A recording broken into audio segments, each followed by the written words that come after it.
Hello. Welcome back to the Combed Education Podcast. Let's talk hair. My name is Araz. I'm your host.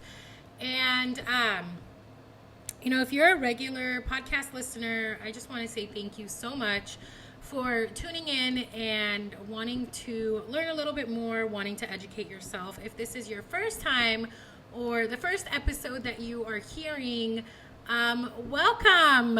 Combed Education as a whole, right? The blog, the podcast, the courses, everything has been a passion project of mine for a little over a decade at this point. It's taken on many forms, but this is a passion project of mine, and my goal is to help just inspire and empower this industry. I feel like I've been behind the chair for over 20 years, and I think it's important for those of us who've learned a lot of lessons and made a lot of mistakes. I think it's our job to help guide others. So simply, that is the whole vision of Combed Education.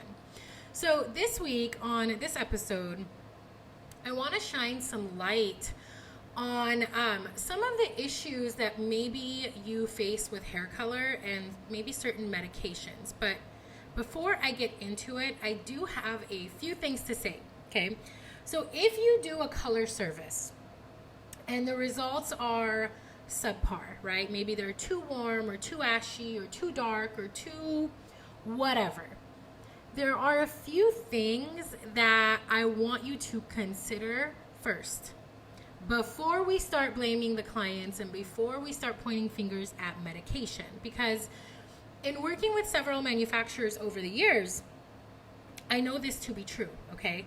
A lot of stylists will blame the brand or the manufacturer or the distributor, whoever made the product, for their color not turning out the way that they expected. And if you don't blame the brand or the manufacturer or the distributor, then you're blaming your client, hormones, medications, etc., right? I'm here to tell you this though. A client's color not turning out properly because of a manufacturer error is quite uncommon. You guys have to think there's millions of dollars that is spent in research and development, in the production and the manufacturing. So bad batches happen, not that often. So like if you're not getting the results, most of the time, and I say this with love, most of the time it's user error, right? Where did you maybe misformulate, or did you not realize that the client's hair was dirty, or did you not realize that they were using blah, blah, whatever it is, right? Very rarely is it the color, and a lot of us just blame these color companies. And I get it, when you're frustrated, it's like you need to find somebody to blame. I'm going to encourage you just to look at maybe where you could have gone kind of sideways and why the formula or the color didn't take properly, right? So because of the manufacturer and the batch, that's rare. But a client's color not turning out properly because of a medication, it's also rare. Guys, like, we blame the hormones and the meds, and it happens. It can absolutely happen. But the goal in this is just to, like, most of the time, take a look at maybe where there was some user error in the formula not turning out properly, and not necessarily manufacturers or the clients, right? But it can happen. So I always say, no matter what, at the end of the day, it's your responsibility as the professional to know what the hair is going to do before you mix up any chemical. So like 99.9999999% of the time, when something goes wrong with your color, it's usually a formulation issue. And I know that you don't want to hear that, but it's usually the fool with the tool, right? I've done it before.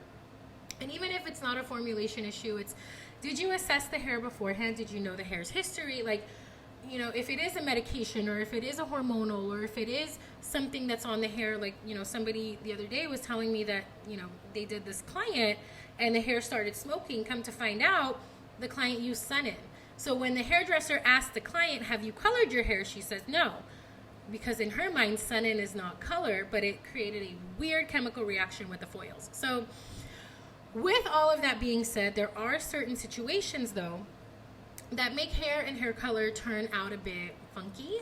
And so I want to highlight a few of things of what I have found about certain medications and minerals and like what they can do to the hair. So this is just based on my reading and my asking and my digging what I have found. So there are medications that actually are associated to hair loss. So acne medications containing vitamin A, so retinoids, can be a cause of hair loss. Antibiotics, antifungal drugs, antidepressants, birth control pills, any anti-clotting drugs, cholesterol drugs, any drugs that suppress the immune system, epilepsy drugs, high blood pressure medications, hormone replacement therapy, mood stabilizers, non-steroidal anti-inflammatory drugs, so the NSAIDs, drugs for Parkinson's, for steroids, thyroid medications, and weight loss drugs. These are all known that it could cause hair loss. So if your client is going through a season where they're having some hair loss issues, I want you guys to remember this, that the hair, the scalp, is part of the excretory system. So what comes into our body is excreted in multiple ways, and your scalp is one of the ways these things get excreted. So when you're taking a medication, over time it could cause, because it's excreting from your system in your scalp, it could cause some weird things to happen. So if your client is in this season of hair loss or hair shedding, you want to try to get to the source of it, but just know that some of these drugs that I mentioned could be the culprit. I'm not saying tell them to get off of it. I'm not a doctor, but we're trying to figure out what's causing it, right? There's the post-COVID hair loss as well. So dig around and figure out, what is causing the hair loss. But now let's talk a little bit about medications and their effects on hair color. So I will tell you that shampoos that contain selenium sulfide or minoxidil will cause the hair to turn yellow or green when it's being bleached. So I think it's a lot of brands or manufacturers have shampoos that are minoxidil based to help with hair loss or hair scalp therapy treatment for hair loss. So it's got minoxidil in it. You bleach it and it can turn neon yellow or a weird green when it's being bleached. So if you put lightener on a client's hair and it turns Big Bird yellow, you might want to ask what shampoo they're on, or if they're on any kind of hair loss regimen, supplement. Something with minoxidil is going to cause that, right? So thyroid medications can actually, when you're lifting the hair and a client is on a thyroid medication, or they had their thyroid removed and they're on some sort of regimen to balance out the thyroid function, their hair will be very gold when lifting. So even if they're not naturally that dark, even if they're higher in pheomelanin, even if the limbal ring isn't dark, and all of these factors that we take into consideration when we're lifting to predict how the hair is going to lift, if they're on thyroid medication, sometimes it just will refuse to turn to a cool or lift light enough to put a cool blonde. So they can get very, very gold when lifting if they're on a thyroid medication. And that's nothing you can do about it. At least and you can warn them, or you can kind of prepare them of okay, you're wanting platinum and that's going to be almost impossible based on this, and this. And it's all about, again, being educated and understanding all that is going on in the story to better predict the outcome. So thyroid meds, lots of gold in the hair. Minoxidil or selenium sulfate, yellow, neon yellow, highlighter yellow, or greenish, a highlighter green color. So blood pressure medication, there's a lot of people who are on blood pressure meds to stabilize their blood pressure. Sometimes, and I've had this happen, when you're bleaching the hair, it can turn almost like a pinky or mauve-y color, which is bizarre. So it's even if you deposit a color, just naturally, as soon as there's any alkalinity exposing warmth, it turns like a pinky mauve color. So it can be from blood pressure medication. If you're opening up the foil and they look like a lavender mauve, you're like, what the hell? Ask them if they're on blood pressure medication. That could be the culprit. Also, I've read, and I haven't done a perm since beauty school, so it's been a very long time, but I've read that sometimes blood pressure medication can turn your perm, when you put the solution on or the neutralizer, it will drip bluish or purple during perming. So it's not necessarily that they're using a purple shampoo and that's why you're seeing that blue or they're purple. It could be a blood pressure medication because, again, excretory system, what you put in comes out of your hair as well as other parts of your body. Okay, so if clients are on birth control or hormone medications, you're definitely going to get some uneven processing when you're lightening. So again, this is similar to mineral buildup on the hair.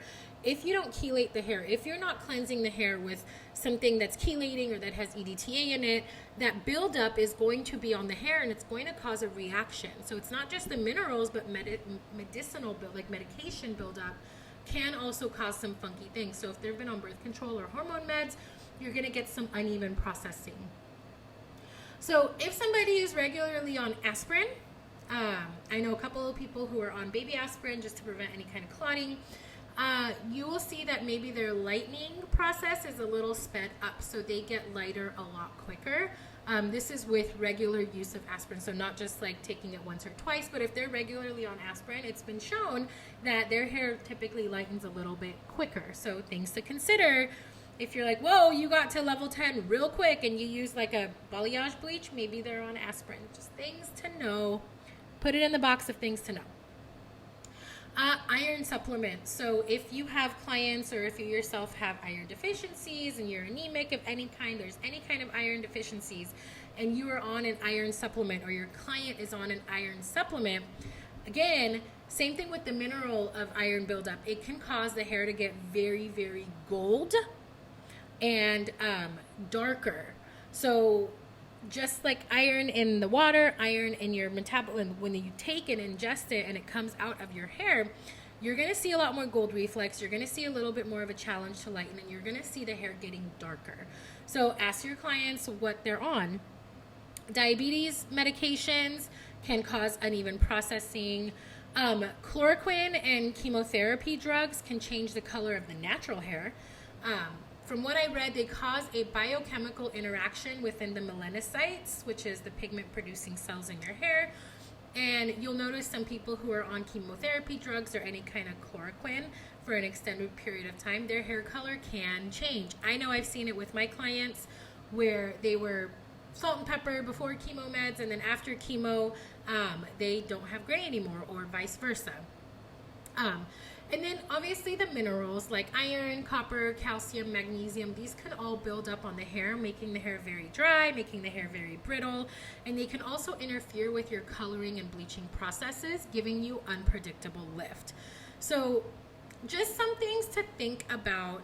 And again, I think it's important to know your clients, the whole picture, not just what they have on their hair now, but like what is their routine? What are they on? What is the history? What color was their hair when they were born? What is there's so many things to know to best predict what the hair is going to do. So my goal is to just give you little nuggets of gold, little things to start considering, to start digging deeper, because the worst thing that can happen is you're on autopilot and you're doing, the thing you do all the time and on autopilot, and then something goes sideways, you mess up somebody's hair. That's when we start thinking, oh, let me work backwards and so my goal is to help you avoid that panic moment of shit went sideways and now you have to fix it. So reminder, hair is part of the excretory system. What goes in the body can and will come out of the hair. So always, always, always, always, always a good idea to not only do what I call a hair x-ray, which is basically a strand test. I don't have my clients sit in the salon when I do it. I have them come in. I use some texturizing shears and cut all around the back of their hair so there's no chunk missing. And then I send them on their way and I do the hair x-ray. I put lightener on it and watch it every 5 minutes. I take progress pictures so that when the client comes back, I show them exactly what their hair can handle, what happened, and then we dig deeper. So always important to do a hair x-ray, especially with a new client. And then always, always, always a good idea to either clarify or do a Malibu treatment or a chelating treatment, something to remove medication buildup, mineral buildup, hard water buildup, calcium, whatever is on the hair. And you'll feel it on the hair. Like it's typically a lot stiffer and it's not as fluffy and movie. Like it doesn't flow. if there is a lot of buildup. So definitely cleanse, clarify, chelate, do a hair x-ray so that you're not sitting in your chair and all of a sudden you see fucking smoke coming, because we've seen those videos on Instagram. And side note, like, if that was me and my clients was hair was smoking, I would not take a video. Like, it would be straight to the shampoo bowl. So to the hairdressers that are taking videos of their clients' hair smoking, like, I think it's hilarious. Thank you for the content, but like, wash that shit out. Anyways, it is worth the extra step to not only cleanse and chelate, but to do that hair x-ray, and more importantly, to have a conversation with your client, an honest, upfront conversation, and ask them questions. Like I said about this one client who had sun in her mind, that wasn't hair color. So that's why if the hairdresser asked, hey, have you colored your hair? She's naturally going to say no, because in her mind, sun is not color. So ask the right questions to dig up as much information as you can so that you end up with a beautiful result. Their goal is achieved, everything is perfect, and not end up to where their hair is smoking or neon yellow or whatever, right? Like, we're going to try to avoid that and end with happy clients. So I hope that this was helpul for you. If you, as usual, if you find any value in any of this content, please share it with your friends, your industry friends. I mean, you can share it with your friends and neighbors, but if they're not hairdressers, I don't think they're really going to get a lot out of this. However, feel free to share as you please. And I appreciate you guys for taking the time out. I hope this was helpful. And until next time, happy hair coloring.